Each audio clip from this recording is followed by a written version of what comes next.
오늘은 새해 첫날이기도 하고 첫 번째 주일이기도 해서 태초에라고 하는 제목으로 설교 말씀 전해드리겠습니다.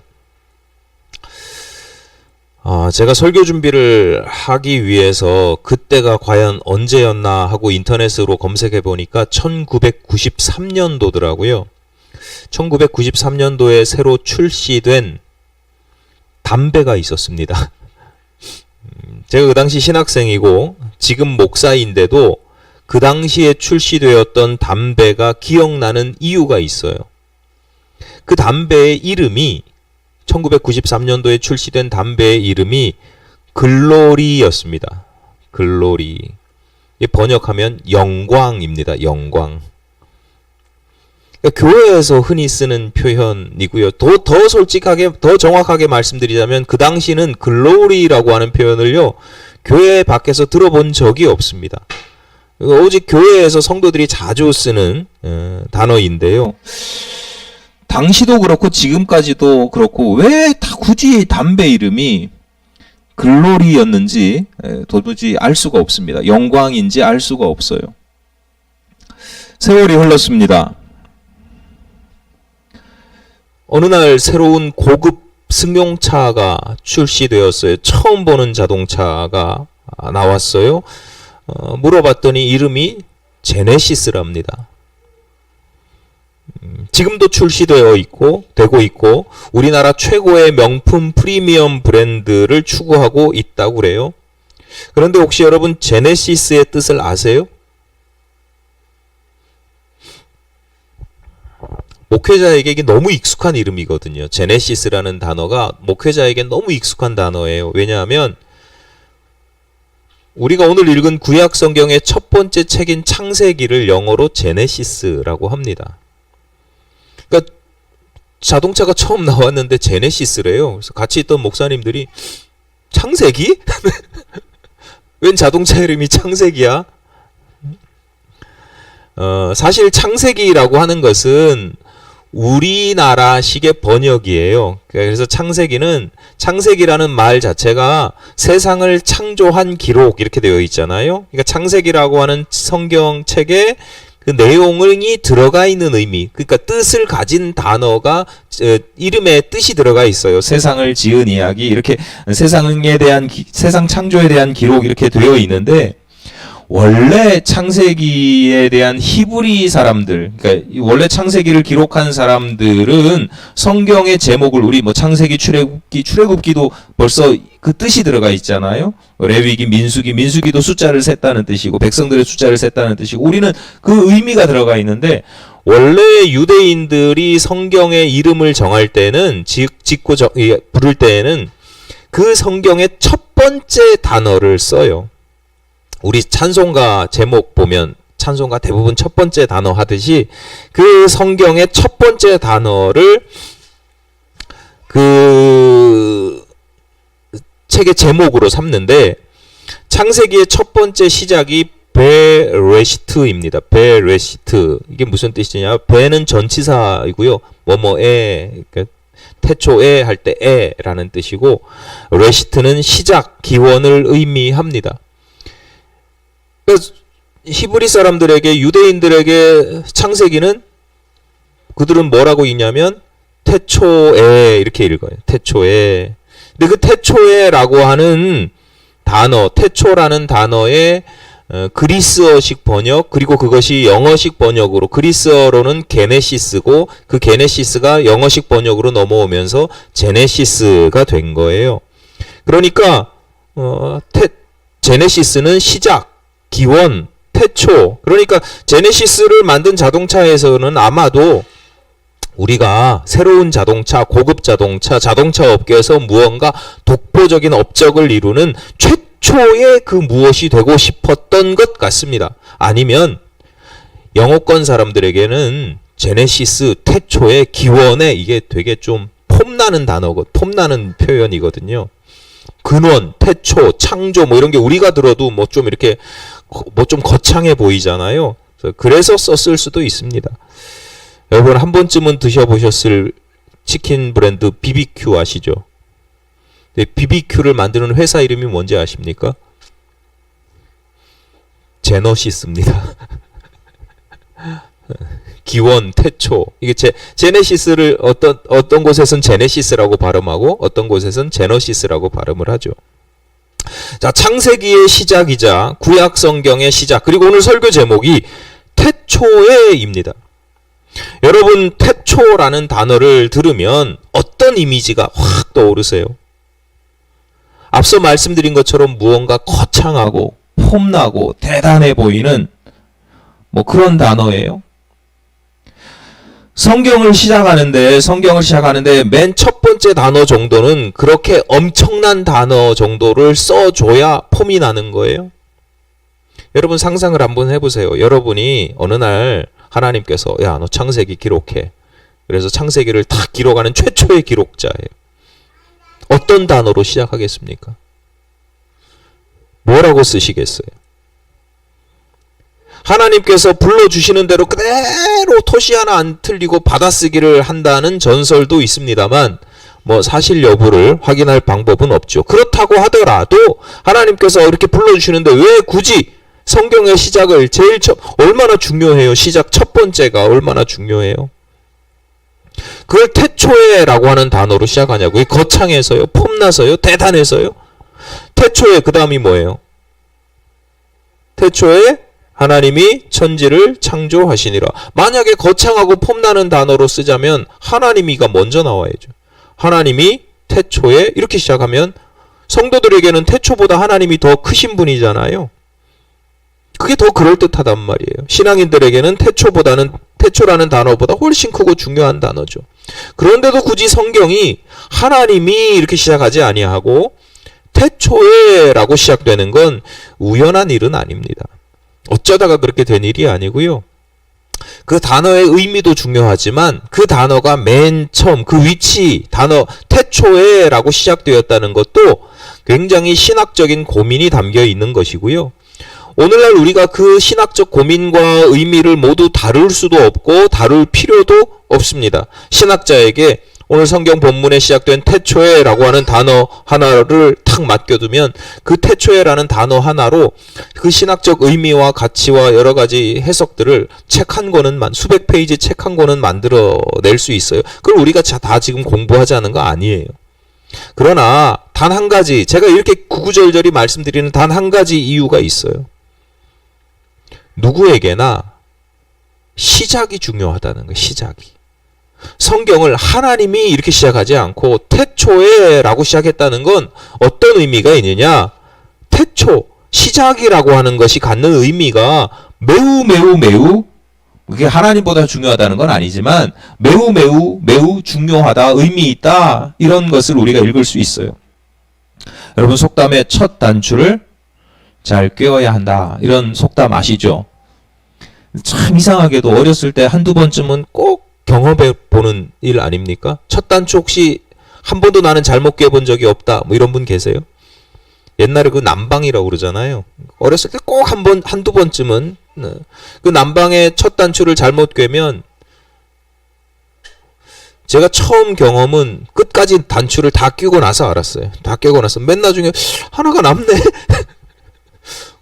단추 구멍이 남든지 단추가 남든지 하나가 남네. 그래서 보면 남자니까 또 거울도 잘 안 보거든요. 그냥 옷 입을 때 거울 보고 안 입고 그냥 대충 입는데 입고 보니까 뭐가 남아.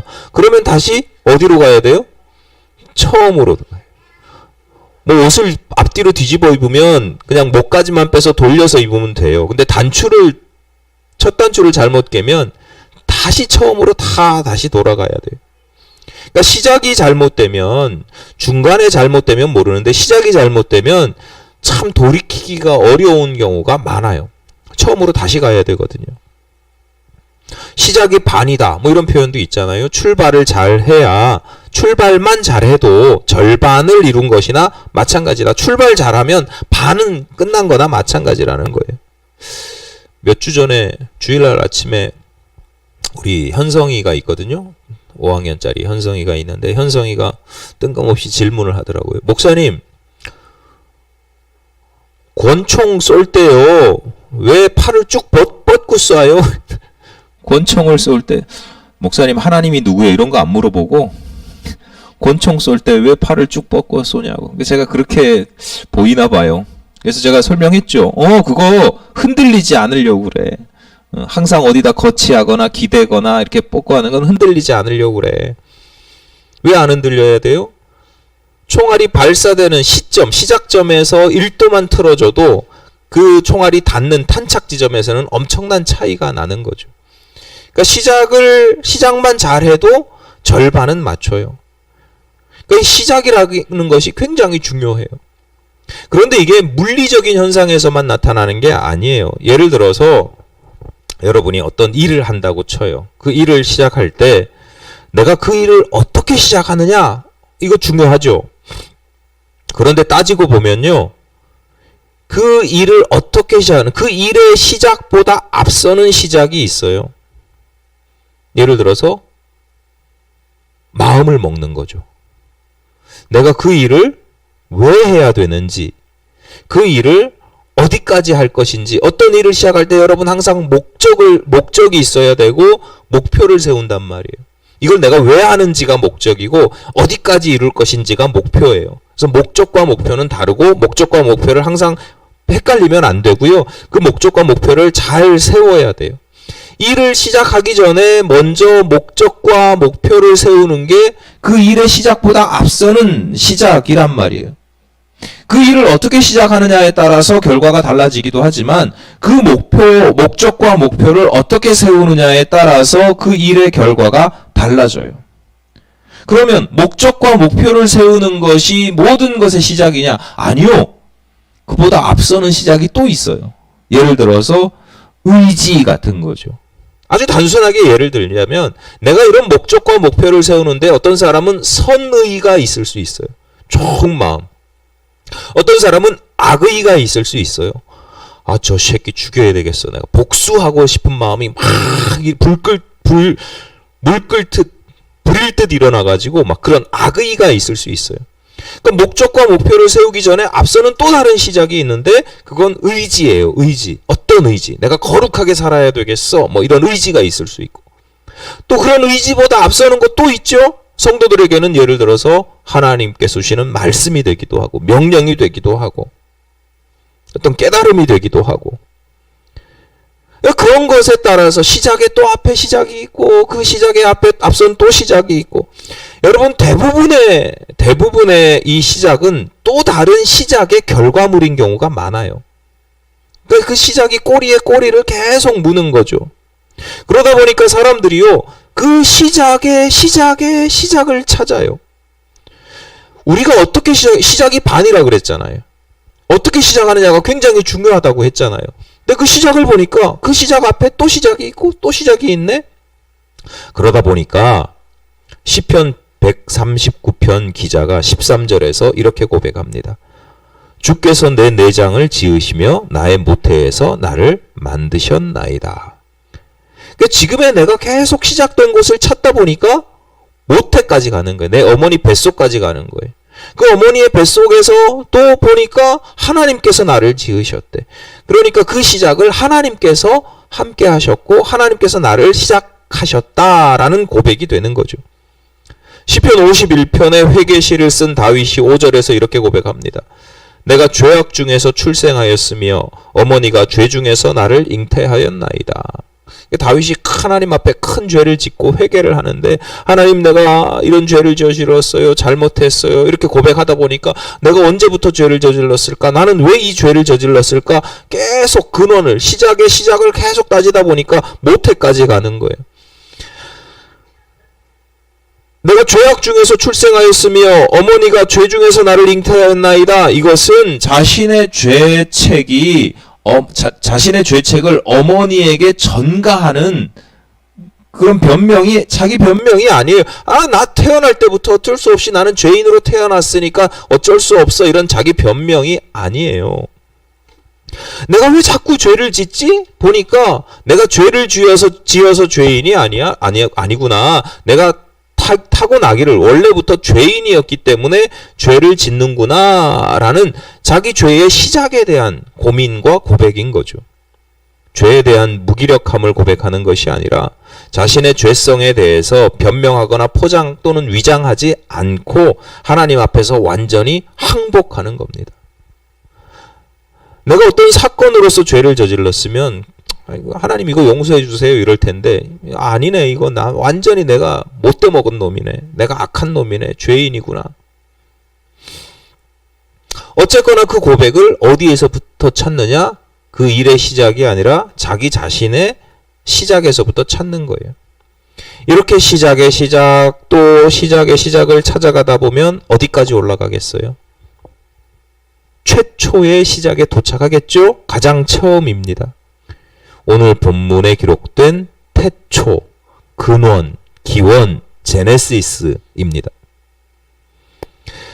무엇이든지 시작이 중요한데 그 모든 시작의 가장 첫 번째 시작인 태초는 얼마나 중요하겠습니까? 오늘 본문 1절을 우리가 함께 읽겠습니다. 시작. 태초에 하나님이 천지를 창조하시니라. 성도들이라면 반드시 외워야 하는 말씀입니다. 그냥 단어를 암송해야 된다라는 뜻이 아니고요. 모든 기독교인들에게 가장 중요하고 기본적인 기초적인 신앙 고백, 성도들이 가져야 될 기본적이고 기초적인 신앙 고백입니다. 그러니까 태초에 하나님이 천지를 창조하시니라 창세기 1장 1절 이렇게 외우는 게 아니라 그게 나의 고백이 되어야 되는 거예요. 내 믿음의 고백이 그래, 태초에 하나님이 천지를 창조하셨어.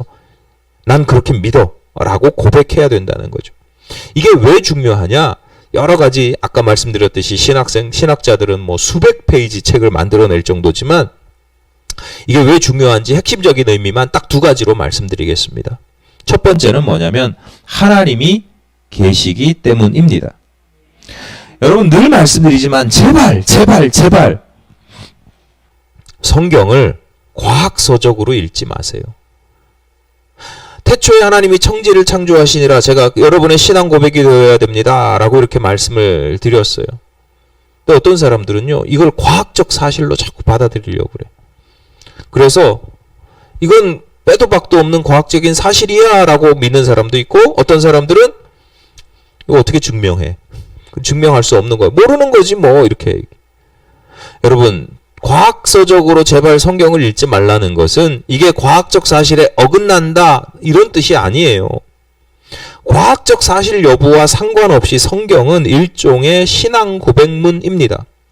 그러니까 성도들은 태초에 하나님께서 천지를 창조하셨다는 사실을 알고 증명하는 사람들이 아니라 믿고 고백하는 사람들이에요. 근데 하나님께서 세상을 창조하셨다, 태초에 세상을 창조하셨다라는 고백에 갖는 의미, 중요한 의미 중에 하나가 뭐냐면 이 세상의 시작을 누가 하셨다? 하나님이 하셨다라는 거예요. 이 세상에는 하나님이 시작하신 이 세상에는 나도 포함되어 있잖아요. 그러니까 우리 모두를 지금의 나를 이 세상 전체를 시작하신 분이 누구라고요? 하나님이라는 고백이 거기에 담겨 있는 겁니다. 오늘 본문은 창조의 첫날을 아주 간단하게 기록합니다. 하나님께서 빛이 있으라 그랬더니 빛이 생겼대요. 하나님 보시기에 좋으셨답니다. 좋다, 굿, 그냥 예뻤다, 아름다웠다가 아니라 선하였다 이런 뜻이에요. 완벽했다. 당연하죠. 하나님께서 지으셨으니까 좋을 수밖에 없죠. 이 세상을 하나님께서 시작하셨다. 그러니까 하나님께서 시작하셨다는 것에는 어떤 의미가 들어가느냐? 하나님께서 지으신 이 세상이 얼마나 좋은지 우리는 그것을 긍정할 수밖에 없는 거예요. 여러분, 하나님께서 지으신 이 세상에 대해서 긍정할 수 있어야 됩니다. 태초에 하나님이 세상을 창조하셨다 입술로 외우고 암송하고 고백하는 게 아니고요. 그 고백에는요. 내 모든 삶의 자세가 들어가 있어야 돼요. 그게 뭐냐? 하나님께서 지으신 이 세상을 보고 긍정하는 거예요. 좋게 여기는 겁니다. 자연을 보고 그 아름다움과 오묘하게 감탄하는 것이고요. 창조에 포함된 너와 나를 보더라도 마찬가지입니다. 밉상인 경우도 있지만 그 가운데 때로 종종 신기하고 예쁜 모습들이 있잖아요. 우리 어린 아기 한유를 보세요. 때로는 서툰 모습도 보이고 때로는 골도 부리고 아까 예배 시간에는 철도 없이 막 소리 지르면서 뛰어다니잖아요. 그래서 미워요? 그러면 안 되는 거예요. 그래도 예쁘게 보는 거예요. 왜냐하면 그 인생을 하나님께서 한유리를 지으셨기 때문에, 그 시작을 하나님께서 함께 하셨기 때문입니다. 여러분, 우리 인생도 마찬가지입니다. 분당교회와 여러분 성도들 한 사람 한 사람도 마찬가지고요. 함께 예배로 시작하는 2023년도도 마찬가지입니다. 하나님께서 나를 시작하셨습니다. 하나님께서 새해를 시작하셨습니다. 못나고 모자라고 안타까운 부분들이 있습니다. 그래도 그 시작을 하나님께서 하신다는 것만으로도 반은 먹고 들어가는 겁니다. 하나님께서 시작하셨으니 이 새로운 한 해와 내 인생 반은 먹고 들어간 거예요. 하나님께서 아름답게 선하게 지으셨어요. 나머지 반은 우리가 이제 이루어 나가야죠. 나머지 반은 우리가 아름답고 거룩하게 채워 나가는 것입니다. 여러분, 태초를 하나님이 시작하신 것처럼 여러분의 과거에도 하나님께서 함께 하시고 하나님께서 시작하셨던 것처럼 앞으로도 여러분의 새로운 시작마다 하나님께서 함께 하시기를 바랍니다. 예를 들어서 새로운 시작마다 하나님께서 함께 하시기를 바란다. 여러분, 날마다 아침에 일어나시잖아요. 날마다 하루 아침을 시작한단 말이에요. 그 시작을 누가 시작시켜 주셔야 돼요? 하나님께서 시작시켜 주셨다. 아침에 일어날 때 힘들고 몸이 찌뿌둥하고 아프고 어렵고 목마르고 뭐 여러 가지 화장실 급하고 있죠. 그런데 성도들은요, 성숙한 성도들은 그 시작을 하나님께서 나에게 새로운 아침을 주셨습니다. 감사합니다. 그러면서 시작하는 거예요. 그게 진짜 고백인 거죠. 태초에 하나님이 세상을 지으셨습니다라는 고백은 그런 우리의 삶의 자세를 통해서 고백되어지는 것이죠. 여러분의 사업도, 학업도, 걸음도, 때로는 멈추는 것도 모든 것에 시작이 있습니다. 그 어떤 것이라도 하나님께서 시작하시기를 바랍니다. 하나님께서 이제 일어나라. 하나님께서 이제 그만 울고 이제 그만 낭망하고 일어나라. 그러면 일어나는 거예요. 그 시작을 하나님께서 하시는 거예요. 하나님께서 때로는 이제 좀 쉬어라. 멈춰라. 잠깐 앉아 있다가 누워 있다가 가자. 그것 또한 하나님께서 시작하시는 거예요. 갈 때까지 갔다가 더 이상 버틸 수가 없어서 그래서 그냥 내 맘대로 자빠지는 게 아니라 하나님께서 이제 좀 멈추지. 멈췄다 가야 너 더 오래 갈 수 있을걸. 그러면 그 멈춤 또한 하나님께서 시작하시는 거거든요. 그러니까 성도들의 축복과 성도들의 거룩함은 그 가운데 나타나는 것입니다. 여러분 인생에 무엇이든지 매일의 시작이 하루 아침이든지 무엇이든지 하나님께서 시작하시기를 바라고요. 하나님께서 시작하신 것은 그 무엇이라도 이미 절반은 성공했다 보시면 됩니다. 또 한 가지 중요한 의미, 하나님께서 역사하셨기 때문입니다. 창조에 대한 신앙 고백이 중요한 이유는 하나님께서 역사하셨기 때문이에요. 처음 시작을 하나님께서 그저 함께 하고 계신다는 것이 아니에요. 하나님 그냥 구경하고 앉아 계신 것 아니에요. 그 시작부터 하나님께서 일하시지요. 그래서 태초에 하나님이 천지를 창조하시니라. 본문 2절입니다. 땅이 혼돈하고 공허하며 흑암이 깊음 위에 있고 하나님의 영은 수면 위에 운행하시니라. 처음부터 지금의 이 세상이 있었던 것이 아닙니다. 아무것도 없었습니다. 아무것도 없었다는 것을 이렇게도 표현하고 어떤 경우는 혼돈이라고 카오스, 혼돈이라고도 표현하고 뭐 다양한 표현이 있는데 그 모든 것이 갖는 모든 표현의 가장 기본적인 건 태초에 아무것도 없었다. 지금 우리가 누리고 살아가는 모든 것이 하나도 없었다. 그런데 하나님께서 그것을 하나하나 만드셨다.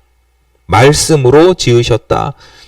하나님 노동도 안 하시고 말씀으로 지으셨으니까 이게 별거 아니에요? 여러분 그렇지 않아요. 하나님께서 일하셨다라고 하는 것은 앞서 말씀드렸듯이 하나님께서 일하시기 전에 먼저 뭐가 있어요? 아까 제가 그랬잖아요. 모든 일에 시작에 앞서는 시작이 있다. 목적과 목표가 있다 그랬잖아요. 하나님께서도 세상을 창조하실 때 그냥 어느 날 흙 지으신 게 아니고 하나님이 세상을 창조하실 때는 목적이 있고 목표가 있으신 거예요. 목적과 목표가 있기 전에는 또 뭐가 있어요? 하나님의 의지가 있으세요. 선한 의지도 있었다는 거죠. 그러니까 말씀으로 지으셨다 그러니까 하나님 뭐 그냥 대충 그냥 너무 쉽게 간단하게 만드셨다는 뜻이 아니에요.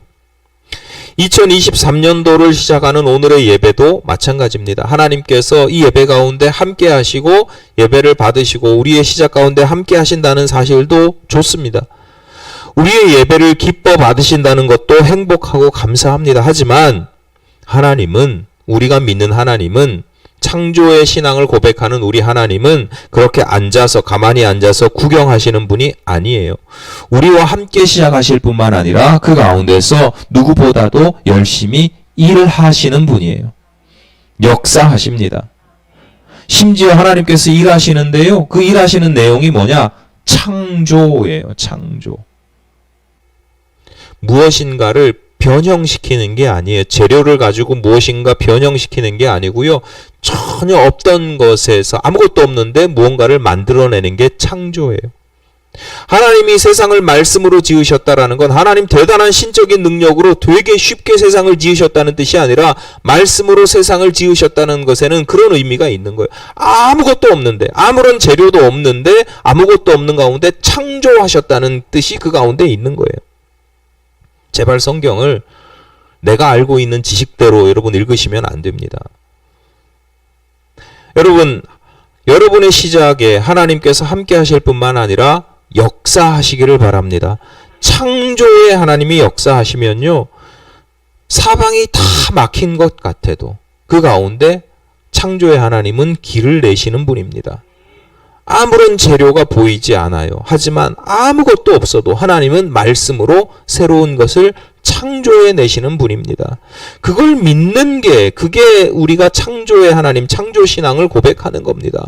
하나님이 6,000년 전에 세상을 이렇게 만드셔서 이거를 과학적으로 믿는 게 아니고 우리의 삶 속에서 아무것도 쥐뿔 가진 거 하나도 없는데 다 막혀 있는데 2023년도를 시작하는데 뭐가 다 꽉 막혀 있고 뭐 어떻게 해야 될지 뭐 기대와 소망은커녕 염려와 걱정되는 것 뿐인데, 그런데 하나님께서는 그 가운데서도 무언가 이루어내시는 분, 시작하시는 분, 일하시는 분. 그래서 성도들은 그 하나님으로 말미암아 기대와 소망을 가지고 새로운 시작을 출발하게 되는 것입니다.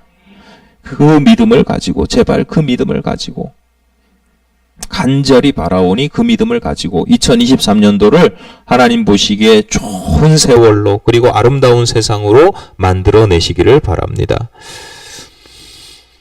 그 언제라도, 지난주에도 말씀드렸지만 그 언제라도 살기 좋았던 때는 없었습니다. 연말 연시면 더욱 그런 소식들이 들려옵니다. 2023년에 대한 전망을 좋게 보는 사람을 찾기 힘듭니다. 부정적이고 암울하고 불안하고 염려되는 전망들이 들려옵니다.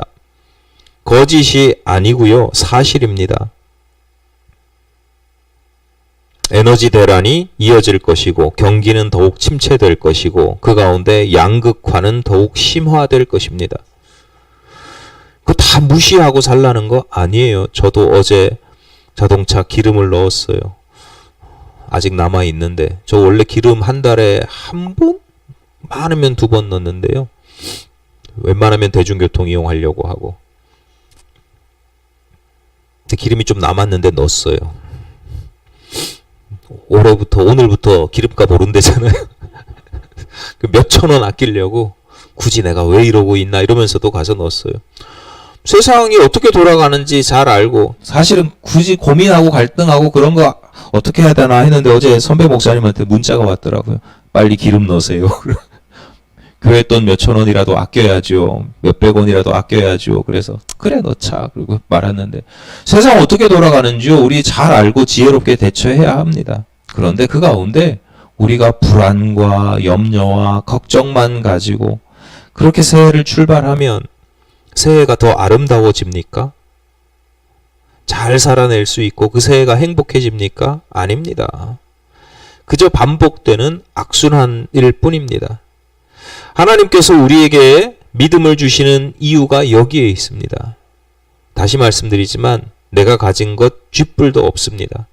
이 험한 세상을 잘 살아낼 수 있는 방법도 없습니다. 그러나 우리에게는 하나님이 함께 계십니다. 그런데 그 하나님은 창조의 하나님입니다. 시작의 하나님입니다. 그 시작의 하나님께서 가만히 계시지도 않고요. 일하십니다. 우리는 그 하나님으로 말미암아 소망과 기대를 얻게 되고요. 그 소망과 기대 가운데 내 삶에 거룩한 변화가 나타나고 하나님 보시기에 흐뭇한 모습으로 변화됩니다. 여러분의 모든 시작을 하나님께 맡겨야 하는 중요한 이유입니다. 냉철한 지식으로 다양하고 빠른 정보로 세상을 바라보는 것도 필요하지요. 그러나 성도들에게는 그보다 중요한 것이 있는데 믿음의 눈으로 나와 함께 하시는 하나님을 바라보는 것이고요. 그 하나님과 함께 새로운 시작을 출발하는 것입니다. 하나님과 모든 것을 함께 시작하시기를, 더 정확하게 표현하자면 하나님께서 여러분의 모든 시작을 시작해 하시기를 간절히 바랍니다.